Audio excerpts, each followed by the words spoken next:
David, are you an atheist? Yes. When did you become an atheist? Around age 12. Believing in God makes no sense. To me, it's the dumbest thing. It's for people that can't accept the fact that they're going to die and rot in the ground like I'm going to do, and it gives them some relief from that thought, because it's not the nicest thought in the world. Are you an atheist? Yes. Yes, I am. Yes. Yes. Yes, sir. Are you an atheist? I am. Yeah, I'm an atheist. Yes, I am. Alex, do you believe in God's existence? No, I do not. How long have you been an atheist? I would say probably since I was about 15 years old. So you don't believe in the existence of God? No, not really. What happened when you were 15? I started questioning things, and I really just started to think about the logic behind everything. For the most part, we are not shown the evidence for there being a higher power. If we were, I almost guarantee that almost every atheist would immediately agree to there being a higher power. Are you atheists? Yes. Why?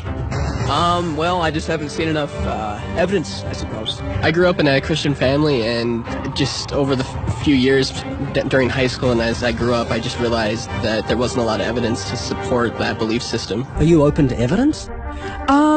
I think I am open to evidence. It just would have to be extraordinarily compelling, like out of this world compelling.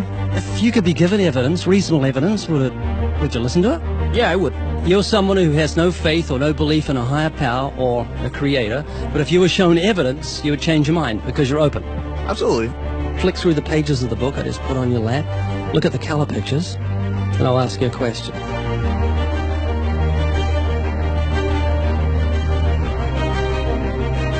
Do you believe that book could happen by accident, that nothing produced the color pictures in the book, that red, orange, yellow, green, blue, indigo, violet ink fell from the sky and formed itself into those beautiful pictures, and then black ink fell from the sky, or from nowhere, and formed itself into coherent words and sentences, capitals and periods and commas, making sense. Page numbers fell from the sky, all in order, and then it bound itself and formed itself into a cover with artwork, and there we have a book. Obviously, intelligent design designed the book. Wouldn't that be correct? Yeah. Can you see where I'm going with this? Yeah. Tell me, what is DNA? What is it? Deoxyribonucleic acid. And it's what makes up our bodies and our cells and everything that makes us who we are. DNA is like our biological code, kind of like binary zeros and ones. Information about us, who we are, what makes us us, parts of us, how we look, how we're built, everything like that. Your genes instructed your cells how to make your eyes and what color your eyes should be, and your hair and your height and your personality. Scientists call it the instruction book for life. Basically. Everything that you are or ever will be made of starts as a tiny book of instructions found in each and every cell. Every time your body wants to make something, it goes back to the instruction book, looks it up, and puts it together. The book of you would have 46 chapters, one for each chromosome. Each of our book's 46 chapters is between 48 and 250 million letters long. That's 3.2 billion letters total. This is the secret language of DNA. This is the book of life. Instruction book for life. Yes. Instruction book for life. Yes. DNA is made up of genes, and genes give instructions to the cells as to how your body should grow. Did you know that those instructions, the instruction book of your DNA, just your DNA, was laid out end for end, would go to the sun and back a number of times? That book of instructions is so comprehensive. DNA is the genetic information encoded in the cell of every living thing that instructs our cells how to grow and how to function. It's our genes that determine whether our skin will be dark or light, have brown or blue eyes, or red or green or yellow, have red hair, be brunette or blonde, be tall or not so tall, or the color of our feathers if we're a bird. Whether we're humans, fish, animals, insects, or plant life, the way our bodies look and operate has all been pre-written in the amazing book of our DNA. What do you think of the mentality of someone who believes a book fell together without a bookmaker? Well, it would be crazy. Do you think a book could make itself? No, I don't. Of course not. No. Utterly impossible. Yes. If anything can happen by accident. I mean, from nothing.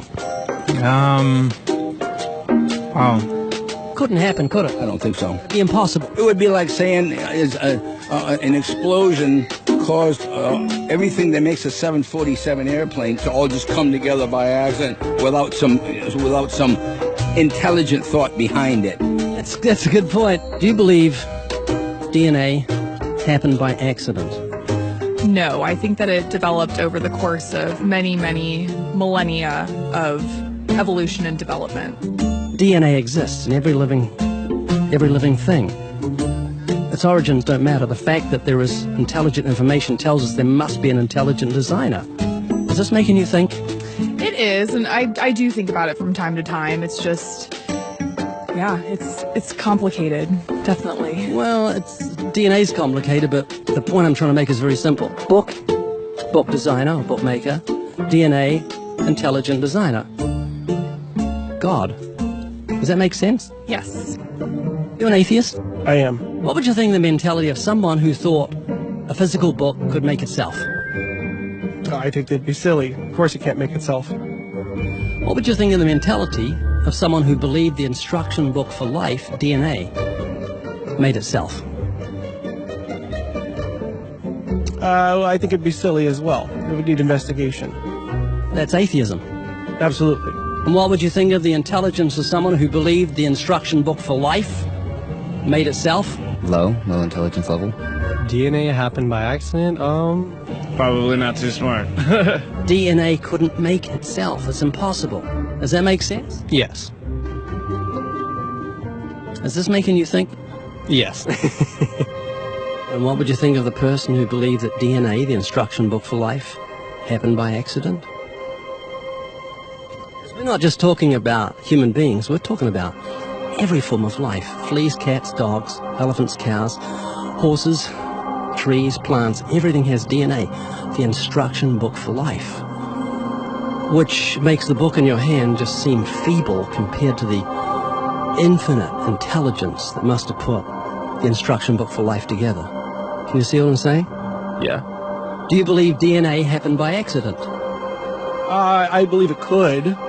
Explain it to me, how a program could make itself out of nothing on how to make a human eye, giraffe size, elephant size, cats, dogs, puppies, flowers, birds, trees. Every living thing has DNA that's so complex, it's mind-boggling. It must have been a genius beyond any human reasoning that put it together. And to say it happened by chance is infinitely sillier than saying a physical book happened by chance. All I'm doing is reasoning with you. I'm not arguing. I don't want to win an argument. I'm just saying I want you to concede something that's absolute common sense. You're an atheist, so you believe the scientific impossibility that nothing created everything. I mean, it can't be nothing. We all have to start from some point. I wouldn't say nothing created it. There had to be something there in the beginning. You like Richard Dawkins, don't you? Well, I mean, yeah, I like him. Do you believe nothing created everything, a scientific impossibility, which is what he believes? You don't believe in a creator of all things? If he says that, I think it's a very strange thing to say. Well, he says it. It's insane. Nothing can't create anything because it's nothing. There has to be something in the beginning. Nowhere in our history of human reality has something kind of just appeared out of nowhere. Do you believe that nothing created everything? No, because nothing can perform actions. That makes no sense. It's a default position. If you're saying nothing created everything, then you're agreeing with Richard Dawkins. You're mischaracterizing Richard Dawkins, because Richard Dawkins, I'm sure he didn't say that. That seems ridiculous. Professor Richard Dawkins, arguably the world's most high-profile atheist, believes that in the beginning there was nothing, and that nothing created everything. As he attempts to justify this belief, admitting that it defies common sense, the learned professor calls nothing something. Watch the reaction of his audience. Of course it's counterintuitive that you can get something from nothing. Of course common sense doesn't allow you to get something from nothing.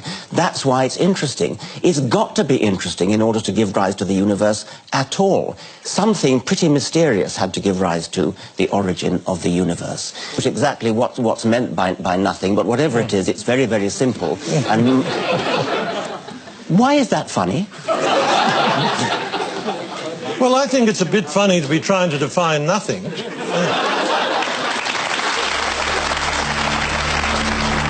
Richard Dawkins, I'm sure he didn't say that. That seems ridiculous.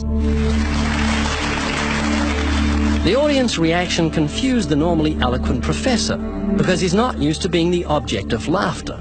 What he didn't realize was he was talking to people who were endowed by their creator with the virtue of common sense. This was just another case where the emperor has no clothes.